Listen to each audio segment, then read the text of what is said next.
Hvað líkt með Íslandi og Grænlandi? Á hvaða vígstöðum getum við unnið saman og lært af hvort öðru? Á dögunum var málþing haldið málefni norðurslóða í menningarhúsinu Hofi þar sem áhersla var lögð á samvinnu þessara tveggja landa og við ákveðum að grípa tækifærið og ná tali af Ane Lone Bagga, utanríkisráðherra Grænlands og heyra hvað hún sér fyrir sér í framtíðinni í samstarfi þjóðana. Vi har mange lighedspunkter med Island og mellem Grønland, og vi har for eksempel Eimskip og Royal Arctic Line, som samarbejder om nye ruter til Nordamerika og til Island, som kommer i gang næste år. Og så har vi også turismen, som vi også arbejder på i Grønland, som vi også har en del af. For eksempel er der 22 ugentlige afgange med Icelandair direkte til Ilulissat, for eksempel turistbyen i Grønland. Så vi samarbejder på mange områder på den front, men vi kan også bruge jeres erfaringer inden for turismen og inden for, vedvarende energi. Klimaemne er jo noget, som folk tænker rigtig meget på nu, og I har været sådan lidt i centrum, når folk snakker om, det er jeres gletsjer, der bliver mindre og mindre, så jeres udfordringer er ret store. Kan du mærke, at folket i Grønland er begyndt at tænke på det, hvad det betyder? Selvfølgelig er vi i Arktis og i Grønland det første til at mærke klimaforandringerne.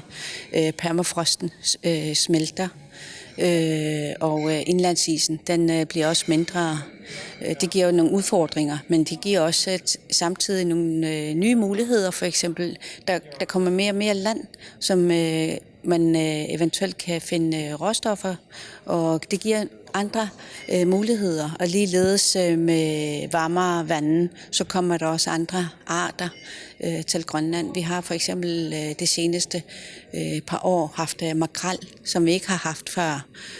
Så det giver os nogle muligheder, men udfordringerne, dem er der også noget af. Og derfor har vi i Grønland også for vedvarende energi.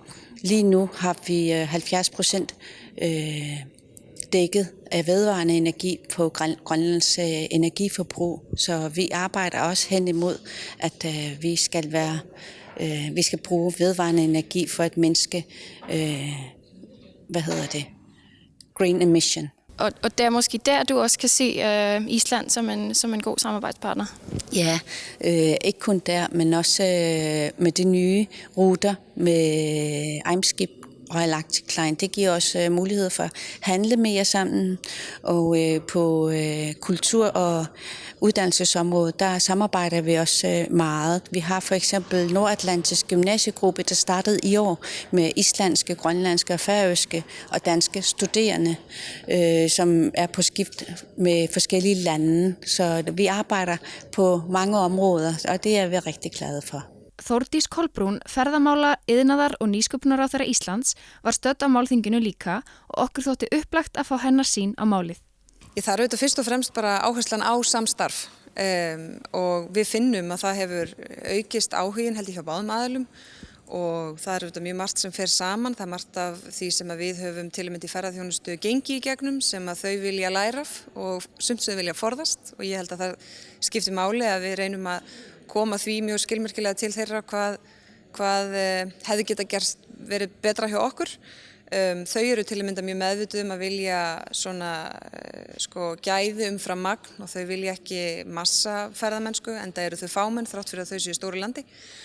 Og mér finnst þau svona hugsa það til lengri tíma og það er ýmislegt sem að við getum svona lagt fram í þeim efnum. Við höfum verið að vinna svona stór verkefni eins og jafnvægisásinn, þar sem við erum að finna út hvar við stöndum með tilliti til okkar innviða og þolmarka og annað slíkt.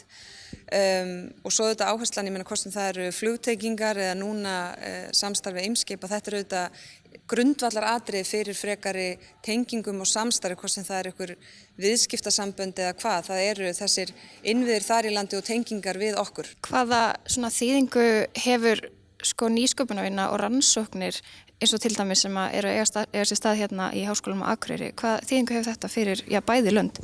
Þetta hefur auðvitað grundvallar þýðingu fyrir bæði löndin og ég hef tvisvar farið til Grænlands og þau tala mjög mikið það samstarf eins og til að mynda hérna við Akureyri og Háskólanum á Akureyri. og það auðvitað það sem að þarf að mínu viti að gerast á Grænlandi og þau eru mjög meðvituð að þau þurfum auðvitað að byggja upp þekkingu hjá sér til þess að geta svolítið sjálf og sínum forsendum byggt upp innvið og byggt upp þekkingu og haldið sínu fólki heima og það þrátt fyrir að fara þá koma aftur og svona, þannig að þetta samstarf algjört lykilatriði og þau tala með ótrúlega jákvæðum hætti það samstarf.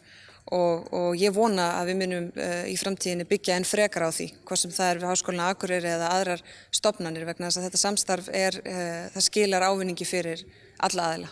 Ýmsir í heimspólitíkinni eru farnir að renna hýru auga til Grænlands upp á síðkastið. Hvers vegna og hvaða möguleika ser Anne Lone fyrir sér med aukinni athygli erlendis frá?